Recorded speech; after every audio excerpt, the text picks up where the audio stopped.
اور یہ چیز اس کے لیے خاصی حیران کن تھی۔ یہیں پلا بڑا تھا، مگر جس طرح وہ سب لوگ بلا تفریق اس کو باری باری گلے لگا کر محبت و اپنائیت کا مظاہرہ کر رہے تھے اور بڑے اشتیاق اور چاہت سے شہزادہ ثریا کا حال چال دریافت کر رہے تھے، وہ ان کی اعلیٰ ظرفی کی قائل سی ہونے لگی۔ اسے بوڑھے لوگوں کی قربت سے عجیب بیزاری اور کوفت ہوتی تھی۔ انہیں کمپنی دینا اسے ہمیشہ جھلاہٹ میں مبتلا کرتا تھا، مگر جب عبدالودود کے شفیق سینے سے لگی تو جانے کہ اس کا دل بھر آیا۔ ان کے قرب میں عجب طرح کے تحفظ اور پناہ کا احساس ہو رہا تھا۔ وہ بلا تکلف ان کے پلنگ کے سہانے ان کے پاس بیٹھ گئی۔ وہ ان سے چھوٹی موٹی ادھر ادھر کی باتیں کرتے رہے۔ زری کے لیے اس کے کمرے میں بستر بچھا دو، کھانے کے بعد اسے آرام کرنا ہوگا۔ جانے وہ کیسے اس کی بے خواب آنکھوں کی کیفیت پڑ گئے تھے۔ اس نے تشکر سے ان کی طرف دیکھا۔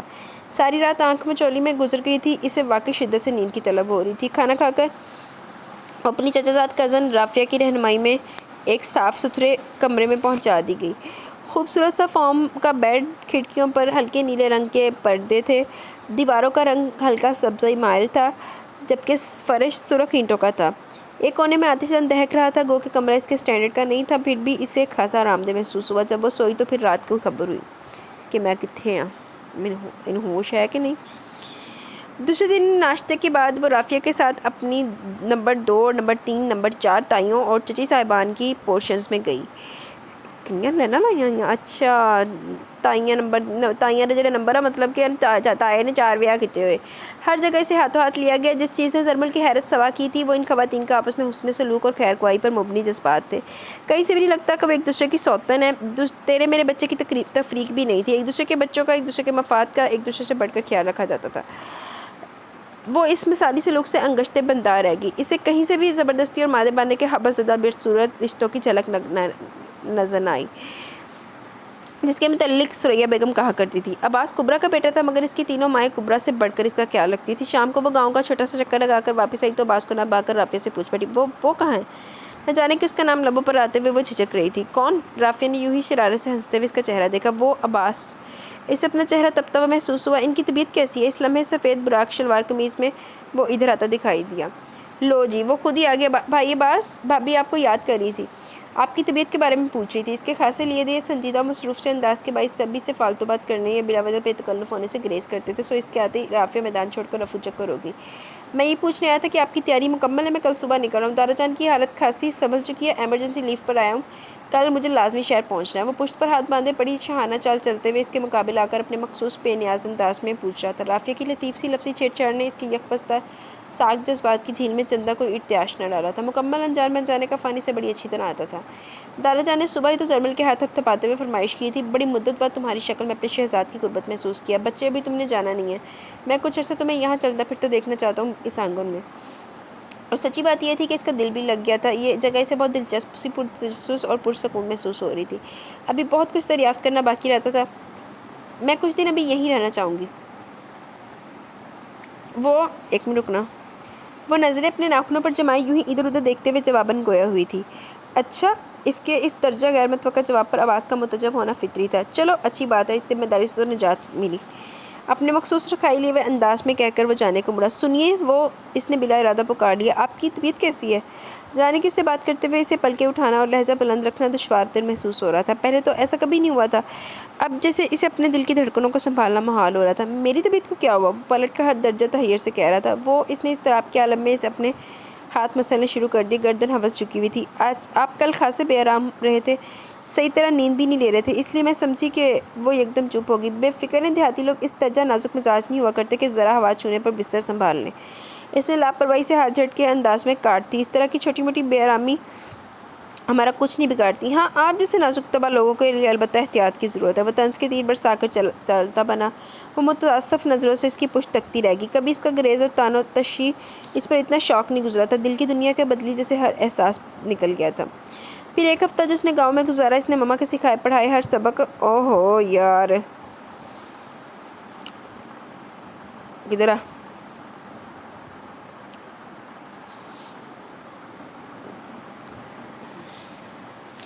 ہر سبق کی نفی کر ڈالی۔ اسے کہیں سے بھی اس خاکے کی جھلک نظر نہ آئی جو ثریا بیگم نے گاؤں اور گاؤں والے خصوصاً اپنے خاندان کے بارے میں کھینچ رکھا تھا۔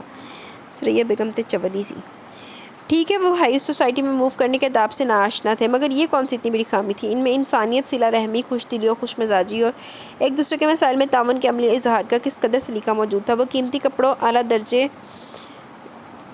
کے سامان و تعیش کے استعمال سے ناواقف تھے، مگر کرینہ صفائی اور نفاست نے اس عیب کو بہت خوبصورتی سے چھپا لیا تھا۔ انہیں لگی لپٹی نہیں آتی تھی، خوش آمد نہیں کرتے تھے، بے دریک منہ پر بات کرتے تھے، مگر اس رکھ رکھاؤ سے کہ دشمن کا دل بھی نہ دکھے۔ دکھ دے کے مسیحائی کرنے کا ہنر بھی بخوبی آتا تھا۔ انہوں نے 3 4 شادیاں رچا رکھی تھی تو کیا فرق پڑا تھا؟ اتنے بڑے خاندان میں مثالی یگانگت اور بھائی چارے کے اظہار نے اس کمزوری پر بھی پردہ ڈال دیا تھا۔ ایک ہفتے بعد عباس واپس لوٹا تو اس کو روبرو پا کر زرمل کے چہرے پر جو بے ساختہ رنگ بکھرے تھے، اس نے عباس کے ساتھ ساتھ خود زرمل کو بھی حیرانی میں مبتلا کر دیا۔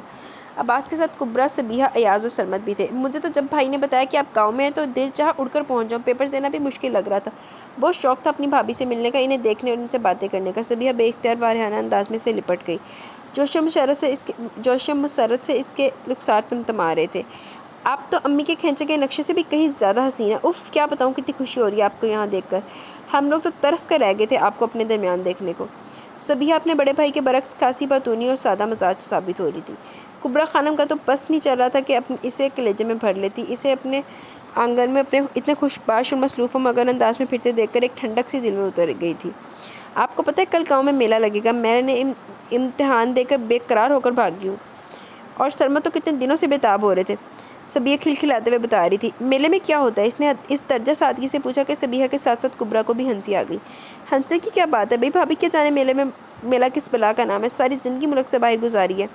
ایاز نے جھٹ سے اس کی حمایت کی۔ میلے والے دن خوب دکانیں سجتی ہیں، مٹھائی، کپڑے، کھلونوں، ٹافیوں وغیرہ کی۔ اس کے علاوہ تھیٹر بھی لگتا ہے، قسم قسم کے جھولے بھی لگتے ہیں۔ اس میلے میں بچے، بوڑھے، جوان، خواتین سبھی خوش ہو کر شرکت کرتے ہیں اور لطف اندوز ہوتے ہیں۔ کبرا نے ساری تفصیل بہو کو سمجھا دی تھی۔ پھر تو میں بھی دیکھنے چلوں گی، اس کے اندر میلے کا بچوں کا سا اشتیاق امنڈ آیا۔ ہاں ضرور بچے، کبرا خوش ہو کر اس کے بالوں میں ہاتھ پھیرنے لگی۔ اچھا کل کی کل دیکھی جائے گی، فی الحال زری بھابھی کو ہمارے حوالے کرتے ہیں، ہم لوگ جنگل میں شکار کرنے چلیں گے شام کو۔ کیوں بھابھی؟ شکار کا تو اسے بھی بہت شوق تھا۔ ایاز کی تجویز پر اس نے فوراً حامی بھر لی۔ دریا پر چلیں گی بھابھی؟ یہاں سے کچھ فاصلے پر سکراوا بہتا ہے جسے باشن بھی کہا جاتا ہے، بہت مزہ آئے گا۔ سرمد نے اپنی پسند کی جگہ کا انتخاب کیا۔ اوہ ہو، کیا تم لوگوں نے بچی کو وقتہ ڈال رکھا ہے؟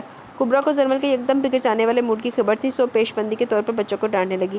بھابھی جو ہوئی ہماری، اور وہ جواب میں بے ساختہ مسکرا دی۔ عباس کے چہرے پر حیرت کے بادل منڈلانے لگے۔ بھابھی کہہ کر مخاطب کرنے پر وہ قطعی نہیں چلائی تھی۔ چہرے پر دبی دبی دلچسپ سی مسکراہٹ تھی اور آنکھوں میں اپنائیت آمیز نرمی کی واضح چمک۔ ایسا انقلاب کیوں کر رونما ہو سکتا ہے؟ وہ خاصا الجھ سا گیا۔ آپ کی والدہ صاحبہ کا پیغام ملا ہے، انہوں نے فوری طور پر آپ کو رابطہ کرنے کی تاکید کیا۔ شام میں جب وہ ایاز کے ساتھ جنگل میں بٹیر، تتر اور فاختاؤں کو شکار کے شوق میں روانہ ہو رہی تھی تو اسی دوران عباس نے ادھر آ کر اپنے مخصوص سرد سے انداز میں اطلاع دی۔ فون گاؤں تک نہیں پہنچا تھا، ضروری اطلاع کے لیے نزدیکی قصبے میں موجود چھوٹے چچا کے جنرل اسٹور کا نمبر کام آتا تھا۔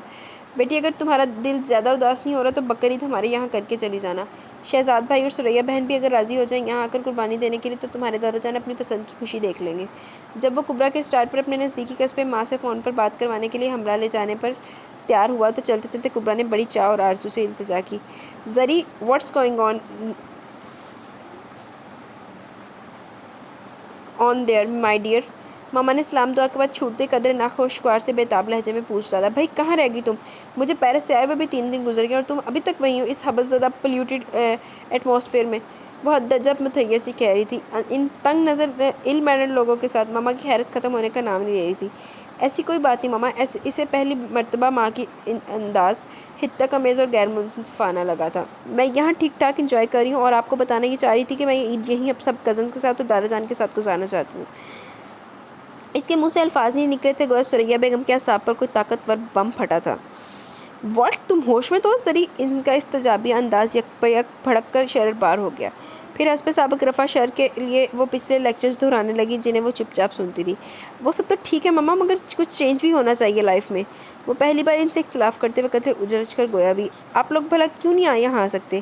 بیکار باتیں مت کرو زرمل، انہوں نے برہم ہو کر ڈانٹا۔ اس ایک ہفتے میں تمہیں سب اگلا پچھلا بھول گیا۔ میں اس لیے نہیں چاہتی تھی کہ ان لوگوں سے میل ملاپ بڑھانا، میٹھی میٹھی باتیں کر کے لبھا پرچا کے مطلب نکالنا تو خوب جانتے ہیں یہ۔ آ گئی نا تم، آخر تم ان کے جال میں۔ ان کے لہجے میں نمایاں تلخی تھی۔ فار گاڈ سیک ماما، وہ چڑ سی گئی۔ آپ کو میری اتنی سی خوشی منظور نہیں؟ وہ ناراض سے انداز میں بسوری مگر ادھر کچھ اثر نہیں ہوا۔ میں اچھی طرح سمجھ رہی ہوں تمہاری اس خوشی کے پیچھے کیا خواہش چھپی ہے، ایسی بچی بھی نہیں ہوں۔ وہ خوش دانت پیس کر جواباً قہر آلود لہجے میں بولی۔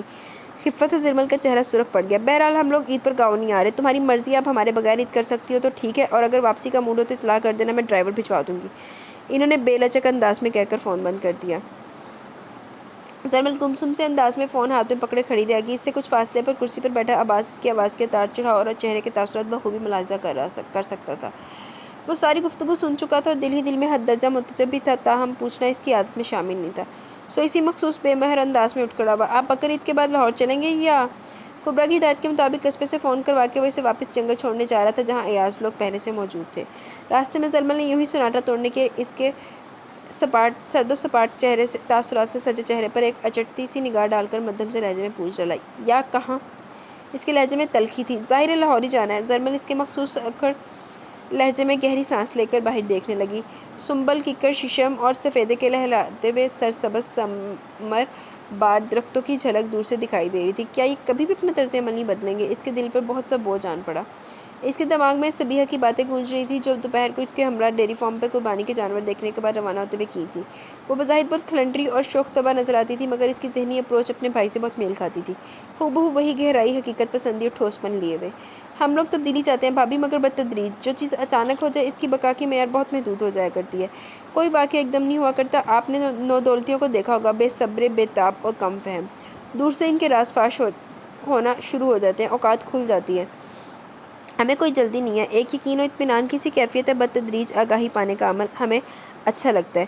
دیکھیے، ضروری نہیں ہے کہ انتہا ہمیشہ ہی خرابی کی ضمانت کہلائے اور ہم مزید کھوجے بغیر اس کو جوں کا توں چھوڑ کر چلے نکلیں۔ بھئی درمیانی راستہ بھی تو اختیار کیا جا سکتا ہے نا، اس انتہا کو ارتقاء کے عمل سے متوازن بنا کر قابل قبول حالت میں بھی لایا جا سکتا ہے۔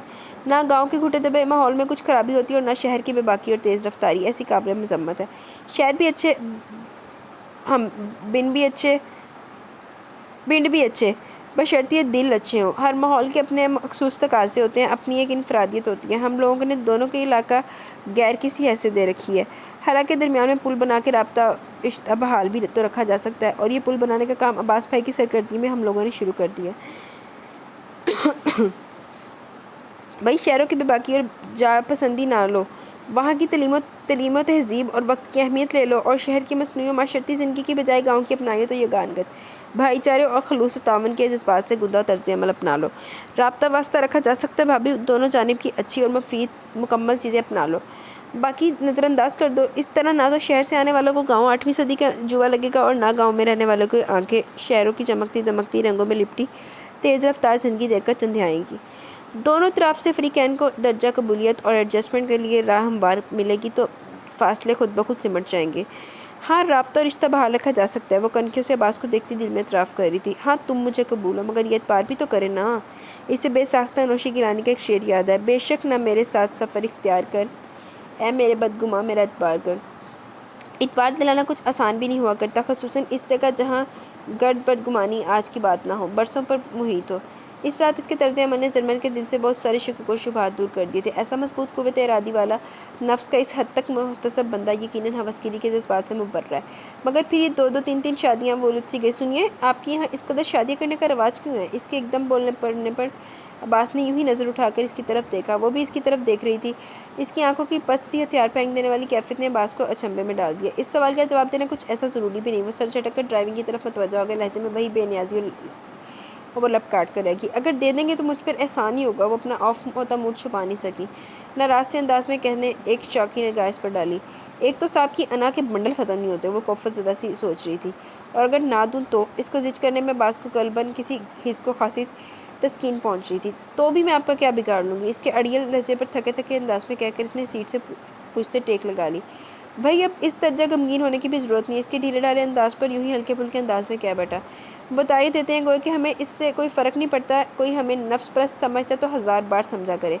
بات یہ ہے کہ ہم بہت زیادہ مجبوری نہ ہو تو خاندان سے باہر شادیاں کرنے کا رواج نہیں ہے۔ ہمارے یہاں خدا کی قدرت تھی یا تقدیر کا لکھا کہ آج سے بہت پہلے لڑکیوں کی شرح پیدائش لڑکوں کے مقابلے میں بہت زیادہ تھی۔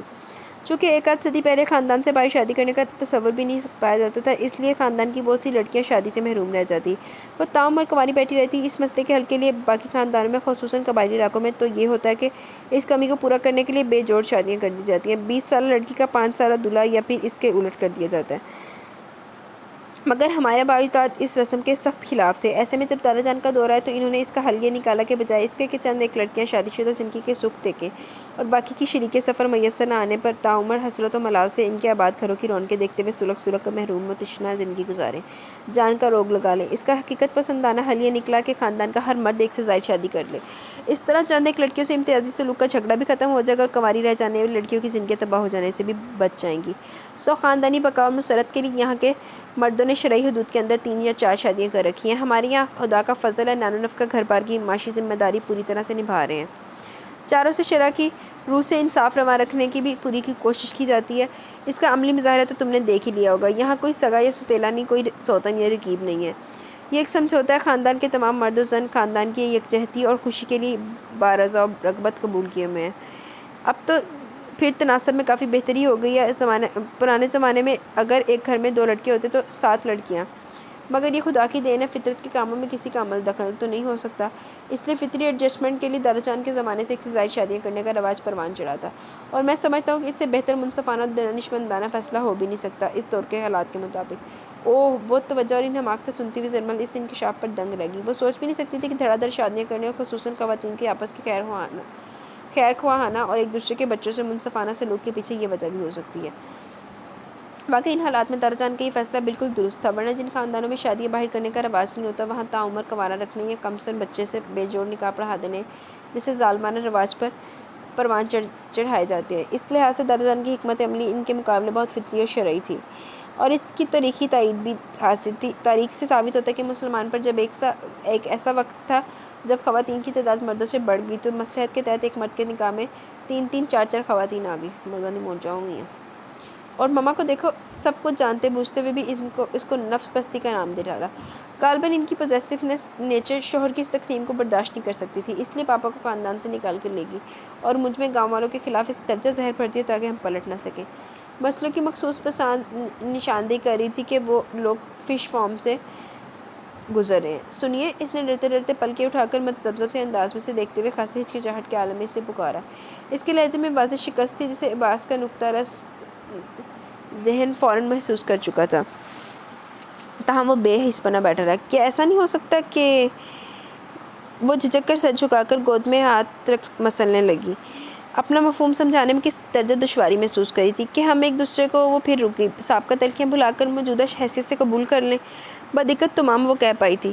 عباس کتنی دیر سکتے کی اسی کیفیت میں اسے دیکھتا رہ گیا۔ زرمل کا سر جھکا ہوا تھا۔ محترمہ، کتنی دیر بعد بلا کر وہ بولا تو لہجے میں کسی قسم کی قبولیت کا شائبہ تک نہ تھا۔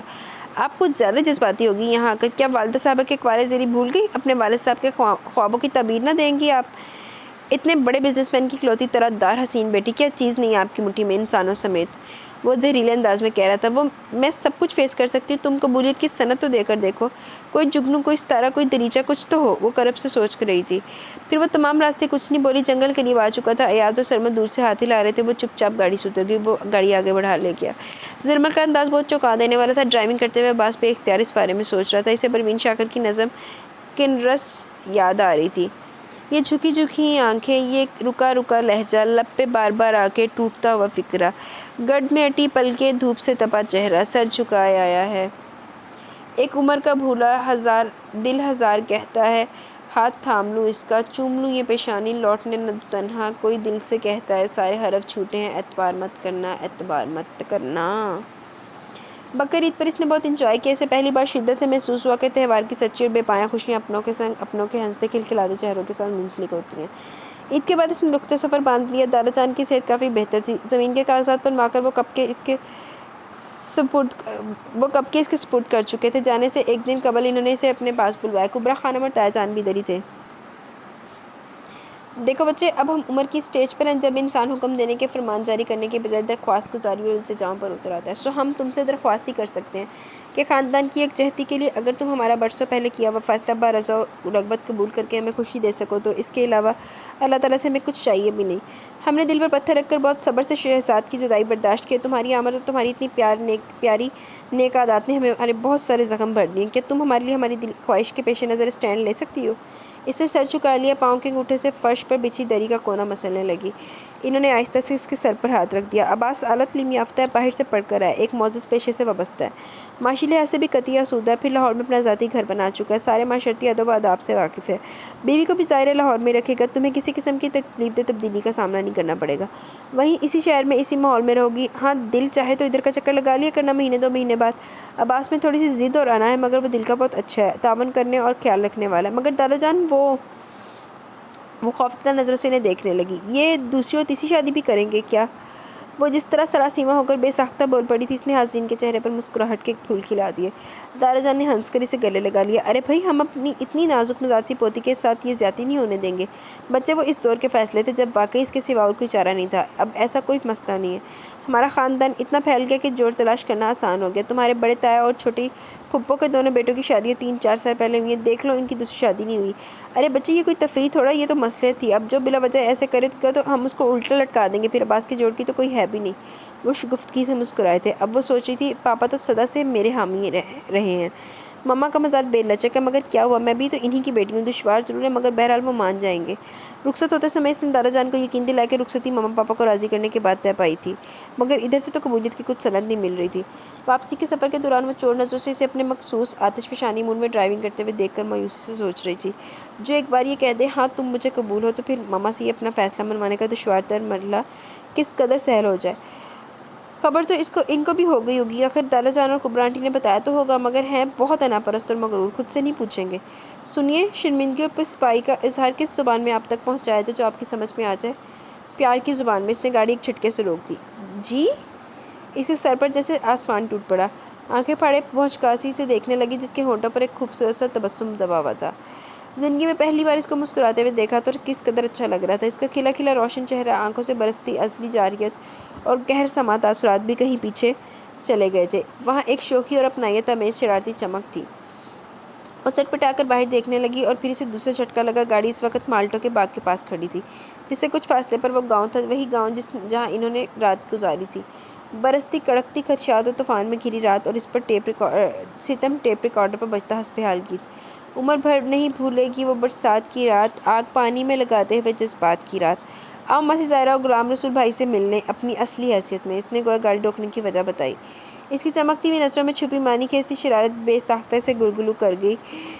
وہ چہرہ موڑ کر باہر باغ میں لگے تازہ موٹے موٹے مالٹوں کو دیکھنے لگی۔ یار 2-4 مالٹے توڑ کے میں نے بھی پڑا دیو، آپ تو تسی اس دن بھی کھا لے سی۔ عباس نے اپنے شرعی استحقاق کا مظاہرہ کرتے ہوئے اس کے دونوں مخملی سفید ہاتھ اپنے مضبوط ہاتھ کی فولادی گرفت میں لے لیے۔ یاد نہیں اس رات ہمیں کمرے میں تنہائی سونپتے ہوئے جاتے سمے انہوں نے تمہیں کیا دعا دی تھی؟ وہ براہ راست اس کی آنکھوں میں جھانک کر یاد دلا رہا تھا۔ اللہ جلد تمہاری گود ہری کرے۔ زرمل کو بے ساختہ یاد آیا اور اس کے ساتھ ہی شرم و حیا کا زبردست سا ریلا اسے خود میں سمٹ جانے پر مجبور کر گیا۔ سنیے، اسے ٹوکنے کو حیا آمیز خفگی سے بات شروع کرنا چاہی، مگر اس نے موقع نہیں دیا۔ سنائیے، ویسے کچھ عرصہ کے بعد پھر آپ کے طرز تخاطب کا مسئلہ بھی حل ہو جائے گا۔ سنیے کی جگہ منّے کے ابا، گڈو کے پاپا، پنکی کے ڈیڈی ہے نا؟ وہ شرارت سے جھکا۔ میرا خیال ہے ہمیں کم از کم 7 لڑکوں کے والدین بننا چاہیے، تاکہ خاندان میں لڑکوں کی رہی سہی کمی بھی پوری ہو جائے۔ دادا جان خوش ہو جائیں گے کہ آخر تم خاندانی مسئلہ حل کرو گی۔ ویسے میرا نام کچھ ایسا بھی مشکل نہیں۔ دیکھیں، آپ بہت بدتمیز ہو رہے ہیں، گاڑی چلائیں۔ اس کا بے لگام لہجہ اور اس پر سوا بہکتی مچلتی وارفتہ نظریں، اس کے حواس پر بری طرح شرم غالب آ گئی۔ اس نے دیر سے ہاتھ چھڑانے کی صحیح کی تھی۔ اس چمکتے دمکتے دن پر غصہ آ رہا ہے۔ کتنا اچھا ہوتا جو وہی طوفانی موسم ہوتا، وہی صورتحال، وہی رات، وہی تنہائی۔ اور اس نے رک کر معنی خیز نگاہ اس پر ڈالی۔ ویسے کیا خیال ہے یار، کیوں نہ آج ماسی کے مہمان بن جائے، رات گزار کر صبح سفر پر روانہ ہو جائیں گے۔ ہاں مگر اب کہ تم مجھ سے شرافت کی توقع مت رکھنا، پچھلی بار تو یوں ہی رات برباد کر ڈالی۔ وہ چھیڑ رہا تھا۔ زرمل بے اختیار سرخ ہو گئی، پڑ گئی۔ دیکھیے، آپ شرافت سے گاڑی چلائیے ورنہ میں دادا جان سے شکایت کر دوں گی۔ اچھی بات ہے، وہ فوراً سے پیشتر تمہاری رخصتی کا انتظام کر ڈالیں گے۔ میرے لیے تو عین مسرت کا مقام ہوگا، مجھ پر تو ویسے بھی تمہاری مما کے راضی ہونے کا طویل عرصہ بہت بھاری گزرے گا۔ وہ اس کے ہاتھ چھوڑ کر اب گاڑی چلانے لگا اور زرمل کے اندر دور دور تک سرشاری پھول کھلانے لگی۔ بالآخر اس نے واضح طور پر قبولیت کی سند دے دی تھی۔ واپسی کا یہ سفر کس درجہ مختلف، خوشگوار اور دلچسپ محسوس ہو رہا تھا۔ امجد اسلام امجد کے اس شعر کی طرح مانند پڑھتے ہوئے منظروں کی قسم، واپسی کے سفر کا مزہ اور ہے۔ اپنے تاروں سے کہنا، چمکتے رہیں میری آنکھوں میں ایک رت جگہ اور ہے۔ اسے یاد آیا ابھی مما کو منانے کا مشکل ترین مرحلہ باقی ہے، واقعی ایک رت جگہ اور باقی ہے، مگر اب کچھ کم نہیں۔ اس قدر بھرپور سپورٹ کے ساتھ ہر کٹھن منزل طے کی جا سکتی ہے۔ جب من چاہا سفر مل جائے اور اقرار کر لے کہ ہاں تم مجھے قبول ہو، تو کیا اس کے لیے راستے کی دشواریوں سے لڑنا بھی ہم قبول نہیں کر سکتے؟ ہاں ہر شے ہمیں قبول ہے، اب سفر تیزی سے تمام ہو رہا تھا۔ جی تو گائز یہاں پہ یہ خوبصورت سا چھوٹا سا ناول اپنے اختتام کو پہنچا۔ کیسے لگا آپ کو یہ ناول؟ اپنی رائے کا ضرور اظہار کیجیے گا۔ مجھے یہ ناول اچھا لگا، تو شارٹ سے ہے، ڈیفرنٹ اس میں ٹاپک بھی کور ہوتے ہیں، تو آپ بھی اپنی رائے کا ضرور اظہار کیجیے گا۔ انشاءاللہ کل ملیں گے۔ اب مجھے نیند آ گئی ہے، تو ابھی تو اس کو تھوڑی دیر میں اس کو اپلوڈ بھی کر کے سونا ہے میں نے، تو اس کو تھوڑا سا ٹائم بھی لگے گا اپلوڈ پہ۔ تو خیر آپ کے لوگوں کی خاطر تھوڑا سا جہاں پہ اتنا جاگ رہی ہوں تھوڑا سا اور جاگ لیتی ہوں، تو تب تک کے لیے مجھے اب اجازت دیں، کل ملیں گے۔ دعاؤں میں بہت سارا یاد رکھیں، اپنا بہت سارا خیال رکھیں۔ اللہ حافظ، گڈ نائٹ۔